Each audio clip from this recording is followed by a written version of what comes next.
내가 율법이나 선지자를 폐하러 온 줄로 생각하지 말라. 폐하러 온 것이 아니요 완전하게 하려 함이라.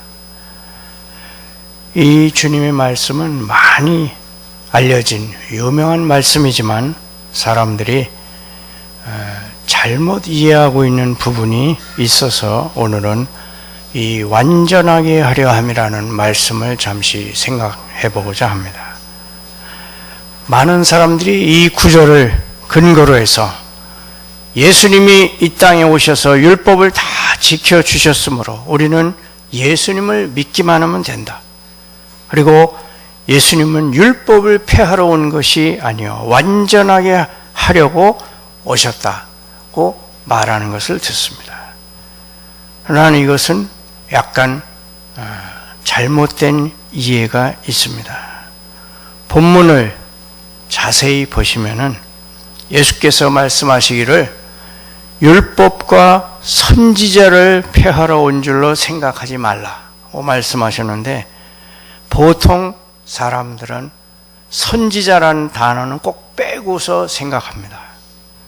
그래서 율법을 폐하러 오신 것이 아니요 이렇게 생각을 하는데, 율법과 선지자를 폐하러 온 것이 아니요 이렇게 말씀하셨습니다.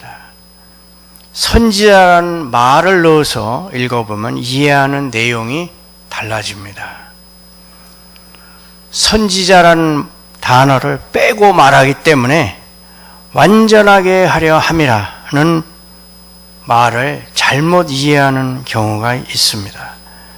예수님께서 율법을 다 지켜주셨기 때문에 우리는 율법을 더 이상 지키지 않아도 된다고 생각하게 됩니다.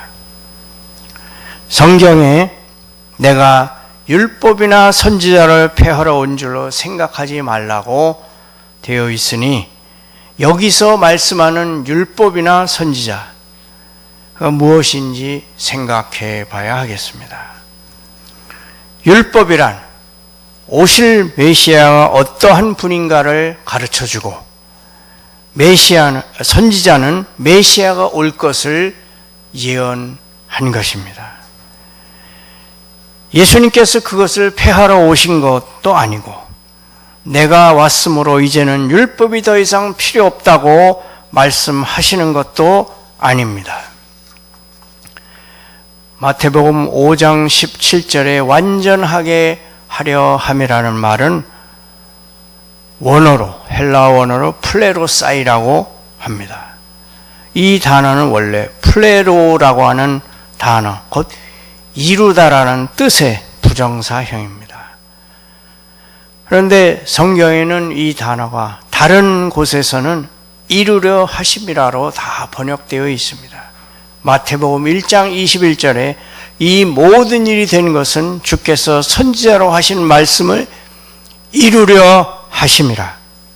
마태복음 4장 14절에 이는 선지자 이사야를 통해서 하신 말씀을 이루려 하심이라. 또한 마태복음 26장 54절에 내가 만일 그렇게 하면 이런 일이 있으리라는 성경이 어떻게 이루어지겠느냐. 성경 다른 본문에서는 다 이 단어를 플레로사이라고 하는 단어를 완전하게 하려 함이라고 번역하지 않고 이루어지다라는 뜻으로 번역을 했습니다. 그래서 본문에서도 이루기 위함이라고 번역하면 바른 이해가 됩니다. 영어 성경에는 옛날에는 완전하게 하다, 완성하게 하다라고 번역을 했다가 최근에 NIV 성경에는 성취하기 위함이라고, 이루기 위함이라고 다시 번역돼서 나왔습니다. 즉 율법이나 선지자를 폐하러 온 것이 아니라 율법에서 나에 대하여 기록한 것과 선지자가 나에 대하여 예언한 것을 이루기 위함이라 고 읽으면 이해하기가 쉬울 것입니다. 예수님께서 이 땅에 오신 것은 자기 백성을 그들의 죄에서 구원하기 위함입니다. 그렇다면 예수님께서 성경대로 십자가에서 죽기 위해 오셨고 또한 성경대로 부활하실 것입니다. 그리스도께서는 죄값, 대속에 대한 예언의 말씀을 이루시기 위하여, 성취하시기 위하여 오신 것입니다. 그리스도를 나타내는 율법의 1.1획도 없어지지 않고 다 이루기 위하여 오셨습니다.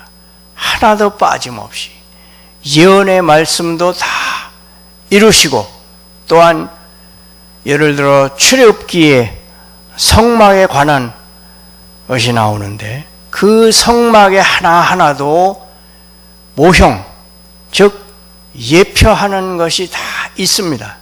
그것이 예수님의 십자가 사역을 다 예표하는 것임을 많은 책들을 통해서 밝혀지고 있습니다.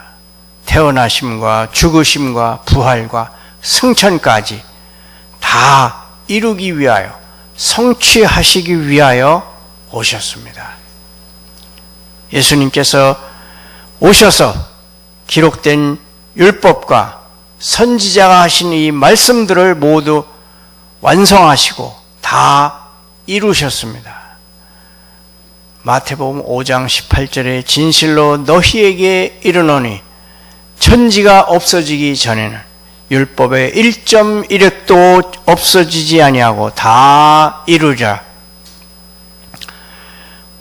그 본문 5장 17절에서 20절까지 말씀은 한 단락입니다. 예수께서 1.1획도 빠짐없이 이루신 율법이므로 누구든지 이 율법 중에 지극히 작은 것 하나라도 버리고 가르치는 사람은 천국에서도 지극히 작은 자로 불릴 것이요 이를 행하며 가르치는 자는 천국에서 크다고 일컬음을 받는다고 하셨습니다. 그러므로 그리스도를 믿는 우리는 이 모든 계명을 빠짐없이 지켜야 합니다. 예수께서 율법을 이루신 것 같이 우리도 기록된 말씀들을 이루어야 한다는 것입니다. 믿는 사람들이 이룬다는 것은 그리스도께서 걸어가신 길을 우리도 따라서 간다는 뜻입니다. 그러면 우리는 율법을 어느 정도 지켜야 할까요? 예수님은 우리에게 당시 의로운 사람의 대명사였던 서기관과 바리새인보다 더 나은 의를 요구하십니다. 5장 20절과 21절에 내가 너희에게 이르노니 너희 의가 서기관과 바리새인보다 낫지 아니하면 결코 천국에 들어가지 못하리라. 옛사람에게 말한 바 살인하지 말라. 누구든지 살인하면 심판을 받게 되리라 하였다는 것을 너희가 들었으나 성경은 살인하지 말라고 말합니다. 그런데 구약에서는 사람을 죽이지만 않으면 되었으나 신약에서는 사람을 죽이지 않는 것은 물론이고 형제에게 노하는 것도 분노하는 것도 살인죄와 같은 심판을 받게 된다고 주님은 말씀하셨습니다. 예수님이 율법과 선지자를 이루신 이 시대에는 보이는 살인만 안 하면 되는 것이 아니라 말로도 마음으로도 사람을 죽이지 않도록 더욱 조심해야 합니다. 믿기만 하면 되는 것이 아니라 더 잘 지켜야 한다는 것입니다. 서기관들과 바리새인들은 율법을 형식적으로 철저히 지키려고 했습니다. 그러나 예수님의 심판을 피하지 못한 이유는 무엇일까요? 바로 위선, 외식 때문입니다. 구약에서도 사무엘상 16장 7절 사람은 외모를 보거니와 나 여호와는 중심을 보느니라. 시편 51장 6절에도 주께서는 중심이 진실함을 원하시오니, 구약에서도 여호와 하나님은 분명히 하나님은 사람의 중심을 보신다고, 중심의 진실함을 원하신다고 말씀하셨습니다. 구약시대에도 분명히 하나님이 사람의 마음의 진실함을 강조하셨으나 그 시대의 유대인들이 율법을 너무 세밀하게 주석을 하고 그것을 가르치다 보니 형식에 얽매여 그 마음의 중심을 잃어버리게 되었습니다. 따라서 겉으로 드러나는 법조문만 지키면 경건하다고 일컫게 되었습니다.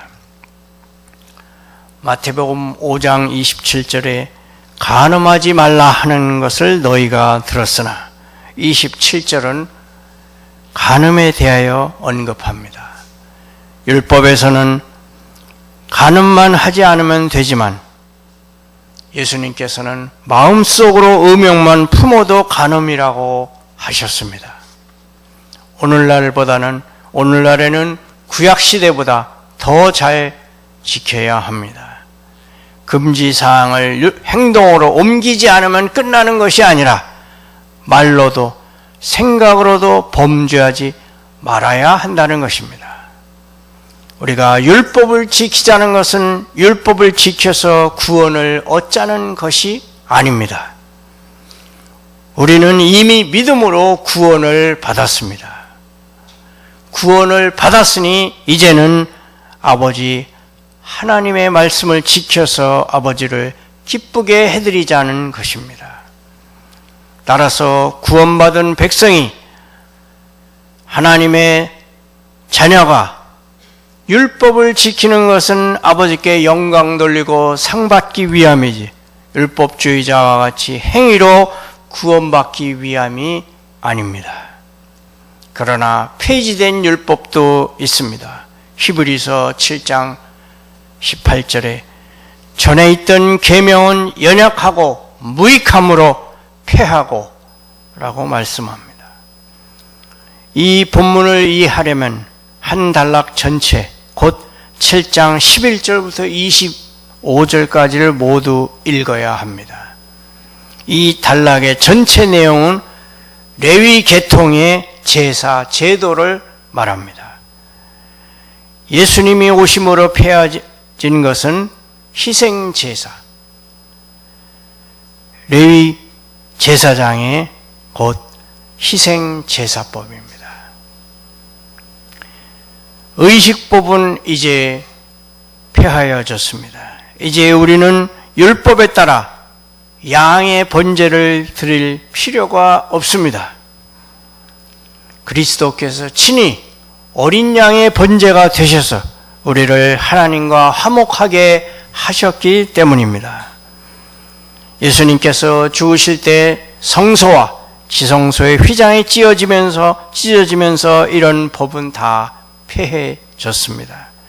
따라서 다시는 이러한 무익한 일을 반복할 필요는 없습니다. 그러나 도덕법, 곧 십계명은 지금도 그대로 지켜야 합니다.